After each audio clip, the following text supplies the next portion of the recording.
All right, WUSA 9 is also following up on an emotional and exclusive interview we brought you last night. A D.C. mother is feeling a sense of relief this evening. Her teen, who has been in a lot of trouble, may finally get the help the mom says he needs from the D.C. juvenile justice system. That mother told us she was speaking out on behalf of all families who feel failed by the district's approach to stopping its spiraling youth crime problem. And now, in the midst of our reporting, prosecutors and a judge have said that they plan to follow recommendations submitted to the court months ago. Yeah, but as our chief investigative reporter Eric Flack discovered today, even that may come with significant delays. Standing outside an overcast D.C. Superior Courthouse, a ray of light for one D.C. mother. I'm relieved. Hoping she can finally get back the smiling son still pictured on her wall at home. We're not identifying the family because he's a minor. I know just from conversations with other parents, peers, it's a lot of us that are going through this. In a court hearing just minutes earlier, a juvenile court judge and prosecutor indicated for the first time they plan to recommend committing the 15-year-old to a psychiatric residential treatment facility for his ongoing criminal behavior, which started with a first-degree theft and simple assault conviction stemming from an incident at a metro stop last summer, and continued December 13th. When his mom's Nest camera allegedly caught him breaking into the family's home. Since June, the teen has violated the terms of his release at least 8 times. He even did so after pleading guilty to those criminal charges at the metro station when he agreed to what's known as a DDA, or Deferred Disposition Agreement. That means the court offers a lighter sentence at a later date if the teen simply complies with the terms of the agreement, which he didn't. When we first spoke with his mom, she said she lived in fear of what might happen if the courts didn't step in and do more.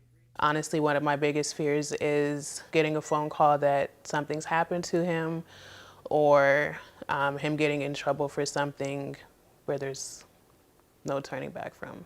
Mom was especially frustrated the Office of the Attorney General and the judge had yet to follow a court-ordered evaluation submitted in November diagnosing the teen with disruptive mood dysregulation disorder, recommending that due to the teen's lack of responsiveness to less restrictive environments, the teen be placed in a psychiatric residential treatment facility. But for procedural reasons, that didn't happen. Instead, the teen was sent back to Youth Shelter House, where days later, he once again ran away, leading to that alleged burglary at his family's home and later a theft charge in Arlington. Because those incidents violated the terms of that deferred plea agreement, the Office of the Attorney General has revoked the teen's DDA and said in court it would finally recommend he be committed to a psychiatric residential treatment facility.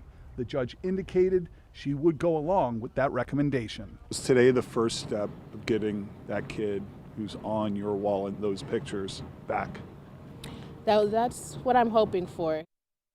And we are hoping for that as well. The judge has set the sentencing in this case for next Friday, where mom hopes this decision will be final. Guys, we'll let you know what happens. Yeah, so some progress here. And Flack, where is DC's Psychiatric Residential Treatment Center that you mentioned there, and how long before a teen can be transferred One of there? the most shocking things I learned today is that in Washington, D.C., the nation's capital, one of the largest metropolises in the world, in the country, it doesn't have a psychiatric residential treatment facility. It hasn't had one for 15 years.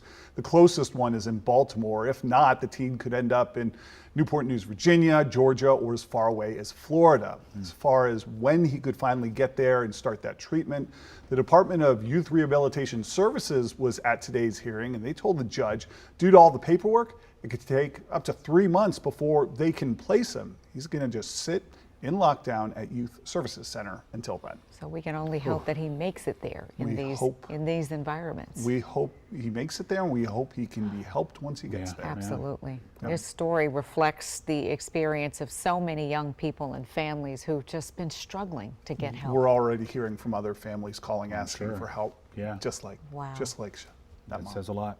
It All right, does. Flack, thank you. And to see more of Flack's reporting, including the entire exclusive interview with the teen's mother, head over to WUSA9.com or download our free mobile app.